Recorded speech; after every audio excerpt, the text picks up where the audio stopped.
Hello friends, कैसे हैं आप सब। एक बार पुनः आपके सामने जीव विज्ञान के एक नए वीडियो के साथ उपस्थित हुआ हूं। पिछले वीडियोज में हम लोग कोशिका के विषय में अध्ययन कर रहे हैं। उसी से आगे की कड़ी है डीएनए। हमने पिछले वीडियो में केंद्रक के विषय में जाना था कि केंद्रक क्या है। केंद्रक कोशिका का कंट्रोल रूम है। हम कोशिका का कंट्रोल रूम कह सकते हैं। केंद्रक में क्रोमैटिन धागे पाए जाते थे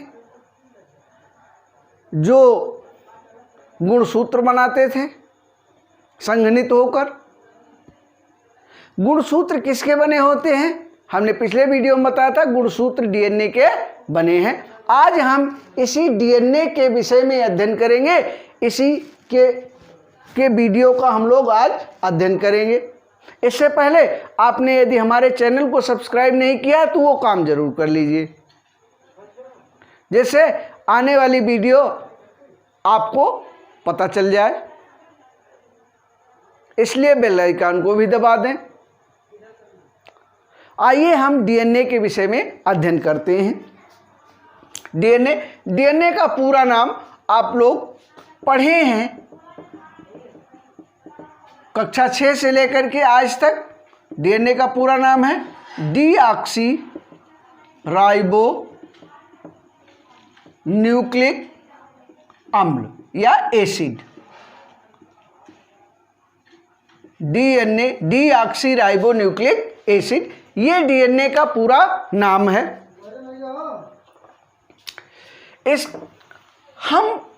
डीएनए एक आनुवंशिक अणु है। इसको बताने से पहले हम आइए आनुवंशिकता जाने कि आनुवंशिकता कहते किसे हैं और आनुवंशिक पदार्थ क्या है। आनुवंशिक पदार्थ की खोज किसने की और डीएनए एक आनुवंशिक पदार्थ है, इसको जानेंगे। आनुवंशिकता क्या है कि सभी जीव, कोई भी जीव हो, उसके लक्षण अगली पीढ़ी में वंशागत होते। कैसे? जैसे हमने आपको बताया था पिछले वीडियो में कि मानव का बच्चा मानव ही होगा। इसी तरह गाय का बछड़ा होगा या बछिया होगी। भैंस का बच्चा भैंस की तरह होगा। तो इस तरह से जितने भी जीव हैं वह अपने समान ही संतान को उत्पन्न करते हैं और उनके लक्षण एक पीढ़ी से दूसरी पीढ़ी में जाते हैं। उनके गुण एक पीढ़ी से दूसरी पीढ़ी में जाते हैं। इसी लक्षणों के एक पीढ़ी से दूसरे पीढ़ी में जाने की प्रक्रिया को हम वंशागति कहते हैं।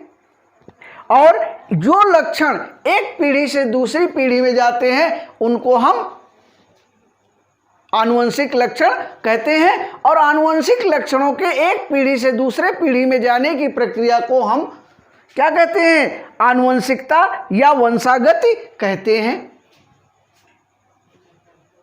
ये तो हो गई आनुवंशिकता की परिभाषा, आनुवंशिकता हो गई। अब आनुवंशिक पदार्थ की खोज किसने की? आनुवंशिक पदार्थ, इसको जानने से पहले आनुवंशिक पदार्थ क्या है यह सब लोग जानते हैं पहले से, लेकिन यहां इसके जानने से पहले आइए हम इस पर चर्चा कर लें कि किसने क्या किया, क्या खोजे की। सबसे पहले नाइगेली का नाम आता है। एक वैज्ञानिक हुए नाइगेली। सन 1842 ईस्वी में इन्होंने क्या बताया? इन्होंने कोशिका विभाजन की खोज की। कोशिका विभाजन की खोज की। कोशिका विभाजन हम जानते हैं कि हमने पहले ही आपको बताया था, जब कोशिका का हम लोग अध्ययन कर रहे थे तो उस समय हमने चर्चा की थी कि किसी भी कोशिका का निर्माण पहले से उपस्थित पूर्ववर्ती कोशिका से होता है। इसकी चर्चा हम पहले ही कर चुके हैं। और किसने कहा था ये? रुडोल्फ विर्चो ने कहा था कि किसी भी कोशिका का निर्माण पूर्व में उपस्थित कोशिका से ही संभव है। इस कथन को कहा था रुडोल्फ विर्चो ने। नाइगेली ने क्या किया था? कोशिका विभाजन की खोज की थी। इन्होंने क्या क्या देखा था कि कोशिका विभाजन जो है वो कोशिकाओं में विभाजन होता है और एक कोशिका से 2 कोशिका बनती है, 2 से 4, 4 से 8, 16, 32, इस तरह से कोशिकाओं का विभाजन होता है। किसमें? कायिक कोशिकाओं में। जबकि जनन कोशिकाओं में एक कोशिका से 4 कोशिकाओं का निर्माण होता है। एक कोशिका से 4 कोशिकाओं का निर्माण होता है। रुडोल्फ विर्चो ने क्या कहा कि जो कोशिका है, किसी कोशिका से ही कोशिका का निर्माण संभव है। और इन्होंने एक वर्ड कहा था, बहुत ही फेमस वर्ड, क्या कहा था? ओमनिस सेलुला आ सेलुली। ओमनिस सेलुला आ सेलुली। इसको नहीं देखे हैं तो आप कोशिका वाले वीडियो को देखिए ध्यान से, तो उसमें हमने कोशिका की विशेषता बताते समय इस बात का हमने उसमें जिक्र किया, इस बात को हमने उसमें मेंशन किया है। उसके पश्चात सन 1888 ईस्वी में, सन 1888 ईस्वी में एक वैज्ञानिक हुए वाल्डेयर। उन्होंने क्या कहा? उन्होंने क्या कहा कि विभाजन के समय, जो इन्होंने कोशिका विभाजन खोज की, उन्होंने कहा विभाजन के समय जो क्रोमैटिन धागे हैं वो मोटे हो जाते हैं और संघनित हो जाते हैं, और इन्हीं धागों को हम लोग क्या नाम दे देते हैं? गुणसूत्र नाम दिया इन्होंने। किसने नाम दिया? वाल्डेयर ने। क्या नाम दिया? गुणसूत्र नाम दिया। किसको? क्रोमैटिन धागों को गुणसूत्र या क्या कहा? क्रोमोसोम्स कहा। किसने? वाल्डेयर ने कहा। इसके पश्चात वान बेंडेन ने ये देखा कि सभी जीवों की दैहिक कोशिकाएं कैसी होती हैं? समान होती हैं। वान बेंडेन ने क्या कहा? सभी जीवों की, वान बेंडेन ने क्या कहा? वान बेंडेन ने कहा कि जीवों की सभी दैहिक कोशिकाओं में गुणसूत्रों की संख्या समान होती है। वान बेंडेन ने कहा। इससे पहले फ्लेमिंग ने क्या कहा? फ्लेमिंग ने क्या कहा कि जो गुणसूत्र हैं, इन्होंने देखा कि गुणसूत्र जो है, जो विभाजित होते हैं, वह लंबाई में विभाजित होते हैं। इस प्रकार से इन्होंने कोशिका विभाजन को देखा तो ये मेंशन किया कि जो गुणसूत्र हैं वह 2 समान अर्धभागों में विभाजित होते हैं। और किस तरह से? लंबाई में, नट चौड़ाई में नहीं, बल्कि किसमें? लंबाई में विभाजित होते हैं। तो ये आनुवंशिक पदार्थ की खोज का इतिहास रहा। उसके बाद ये माना गया कि गुणसूत्र ही आनुवंशिक लक्षणों के क्या हैं? वाहक हैं। क्या है? गुणसूत्र आनुवंशिक लक्षणों के वाहक हैं। और गुणसूत्र किसके बने होते हैं? न्यूक्लियोप्रोटीन के बने होते हैं। न्यूक्लियोप्रोटीन के बने होते हैं क्रोमोसोम्स। क्रोमोसोम न्यूक्लियोप्रोटीन के बने होते हैं, जिसमें न्यूक्लियोप्रोटीन में क्या है? जिसमें 60% न्यूक्लिक एसिड और 40% न्यूक्लिक एसिड और 60% प्रोटीन होती। यानी इन्हीं 2 पदार्थ के बने होते हैं। किसके? न्यूक्लिक एसिड और प्रोटीन के। इनको संयुक्त रूप से हम न्यूक्लियोप्रोटीन कह देते हैं। ये माना गया कि किसी भी जीव में प्रोटीन प्रचुर मात्रा में उपस्थित होता है। ठीक है? प्रोटीन प्रचुर मात्रा में उपस्थित होता है और इन्हीं न्यूक्लियोप्रोटीन को क्या कहा गया कि यही गुणसूत्रों के बनने का मुख्य आधार है। और वैज्ञानिकों ने क्या निष्कर्ष निकाला कि चाहे तो न्यूक्लिक एसिड और चाहे प्रोटीन, यही आनुवंशिक लक्षणों का वाहक हो सकती है, क्योंकि गुणसूत्र किसके बने हैं? न्यूक्लियो प्रोटीन के बने हुए हैं। इसके बाद फिर एक वैज्ञानिक हुए फ्रेडरिक मिशर। एक वैज्ञानिक हुए फ्रेडरिक मिशर। इन्होंने 1869 में पस कोशिकाओं में, पस मीन्स मवाद की कोशिकाओं में एक ऐसे पदार्थ को खोज निकाला जिसमें फास्फोरस की मात्रा अधिक थी। फास्फोरस अधिक था किंतु सल्फर नहीं था, किंतु सल्फर नहीं था। इन्होंने इस पदार्थ का नाम न्यूक्लिन दिया। क्या दिया? न्यूक्लिन। क्यों न्यूक्लिन दिया? क्योंकि इसको उन्होंने प्रोटीन नहीं कहा। क्यों नहीं कहा प्रोटीन? इन्होंने प्रोटीन इसलिए नहीं कहा क्योंकि प्रोटीन में सल्फर होता है। प्रोटीन में सल्फर होता है किंतु फास्फोरस नहीं होता। इसमें क्या था? फास्फोरस था लेकिन सल्फर नहीं था। तब इन्होंने इस पदार्थ का नाम, चूंकि न्यूक्लियस में पाया गया, इसीलिए इन्होंने क्या किया? इसको न्यूक्लिन नाम दिया। इसके पश्चात अब अच्छा, चूंकि इसकी प्रकृति कैसी होती है? अम्लीय होती है। कैसी होती है? अम्लीय होती है। इसीलिए 1889 में अल्टमान ने इसको न्यूक्लिक एसिड नाम दिया। न्यूक्लिक एसिड नाम दिया। इसको क्या कहा? न्यूक्लिक एसिड कहा। कुछ समय बाद ही सन 1893 ईस्वी में 1893 ईस्वी में कोसेल ने, एक वैज्ञानिक हुए कोसेल, इन्होंने इस न्यूक्लिक एसिड के जो भी घटक हैं उनका पता लगाया। इसके लिए उन्हें 1910 में नोबेल प्राइज दिया गया। नोबेल प्राइज प्रदान किया गया किसको? कोसेल को। किसके लिए? इसके न्यूक्लिक एसिड के घटकों का पता लगाने के लिए। घटकों का पता लगाने के लिए इनको नोबेल पुरस्कार प्रदान किया गया। अब न्यूक्लिक एसिड दो प्रकार के होते हैं। न्यूक्लिक एसिड दो प्रकार के होते हैं। नंबर 1 डीएनए और नंबर 2 आरएनए। नंबर 2 एक डीएनए, नंबर 2 आरएनए।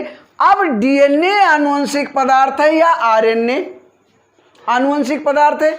इसके पक्ष में कुछ वैज्ञानिकों ने अपने एक्सपेरिमेंट किए, जिसमें से एक प्रमुख एक्सपेरिमेंट जिसकी चर्चा हम यहां करेंगे वो है ग्रिफिथ का एक्सपेरिमेंट, ग्रिफिथ का प्रयोग। इन्होंने क्या किया? इन्होंने यह सिद्ध किया अपने एक्सपेरिमेंट से कि डीएनए ही क्या है? डीएनए एक आनुवंशिक पदार्थ है। इसके लिए इन्होंने क्या किया? इन्होंने एक बैक्टीरिया डिप्लोकाकस न्यूमोनी, बैक्टीरिया का नाम है डिप्लोकाकस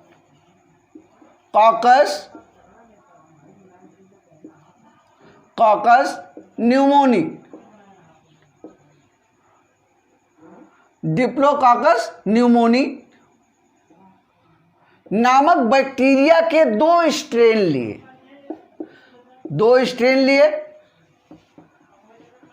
दो विभेद लिए, दो स्ट्रेन लिए। पहला स्ट्रेन S3 और दूसरा स्ट्रेन R2। बैक्टीरिया के कौन से? डिप्लोकोकस न्यूमोनी बैक्टीरिया के 2 स्ट्रेनों को लिया, S3 और R2। जो S3 बैक्टीरिया था वो वायरलेंट था, वायरलेंट यानी रोगजनक था, रोगजनक था। और ये क्या था? ये नॉन वायरलेंट था, नॉन वायरलेंट था और यानी रोगजनक नहीं था, रोगजनक नहीं था। इन्होंने 2 स्ट्रेन लिया। इन्होंने क्या एक्सपेरिमेंट किया कि S3 नामक स्ट्रेन को माउस में इंजेक्ट किया। किस में इंजेक्ट किया? माउस में। अब चूंकि ये रोगजनक था तो माउस क्या हो गया? डाई हो गया। माउस जो है मर गया, यानी उसको न्यूमोनिया का रोग हो गया और वो माउस मर गया। इन्होंने फिर क्या किया? R2 को लिया। अच्छा, चूंकि R2 क्या है? नॉन वायलेंट था, रोगजनक नहीं था। इन्होंने इसको क्या किया? माउस में इंजेक्ट किया और माउस क्या हो गया? लाइव रह गया। यानी अब चूंकि रोगजनक है नहीं तो माउस को इससे कोई फर्क या कोई प्रभाव नहीं पड़ा, माउस लाइव रह गया। इन्होंने फिर क्या किया? तीसरे चरण में S3 को हीट किल्ड किया। क्या किया? हीट किया, जिससे बैक्टीरिया जो है क्या हो गया? किल्ड हो गया। लगभग 60+ डिग्री पर, 60+ डिग्री सेल्सियस तापमान पर इन्होंने लिया और क्या किया? इसको हीट किल्ड कर दिया, बैक्टीरिया मर गया। फिर इन्होंने क्या किया? इसको फिर माउस में इंजेक्ट किया। अब चूंकि बैक्टीरिया क्या है? मर गया है, तब भी माउस क्या रहा? लाइव रहा, यानी माउस जिंदा रहा। ठीक है। अब इन्होंने चौथे चरण में क्या किया? S3 हीट किल्ड S3 और R2 दोनों को क्या किया? मिक्स किया, दोनों को मिक्स किया। अब मिक्स करने के बाद माउस में इंजेक्ट किया तो उन्होंने देखा कि माउस जो है वो डाई हो गया, माउस जो है मर गया। अब माउस कैसे मरा? जबकि ये भी क्या था? ये भी हीट किल था, तो माउस लाइव रहा। ये नॉन वायलेंट है तो भी माउस लाइव रहा, यानी माउस को लाइव रहना चाहिए था, लेकिन माउस क्या हो गया? माउस मर गया। अब ग्रिफिथ ने ये निष्कर्ष निकाला अपने एक्सपेरिमेंट में कि चूंकि S3 हीट किल्ड हो गया था, लेकिन उसका जो आनुवंशिक पदार्थ है उसका क्या हो गया? ट्रांसफॉर्मेशन हो गया। किसमें? नॉन वायलेंट R2 में। इसका क्या हो गया? ट्रांसफॉर्मेशन हो गया। और इसी कारण से S3 के DNA का या आनुवंशिक पदार्थ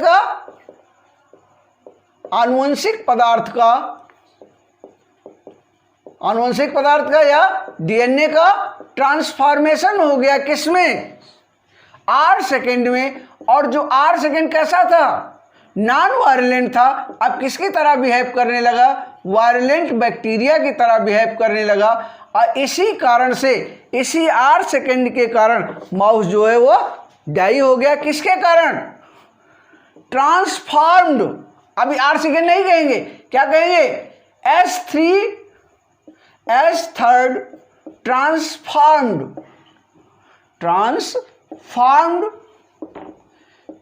R2।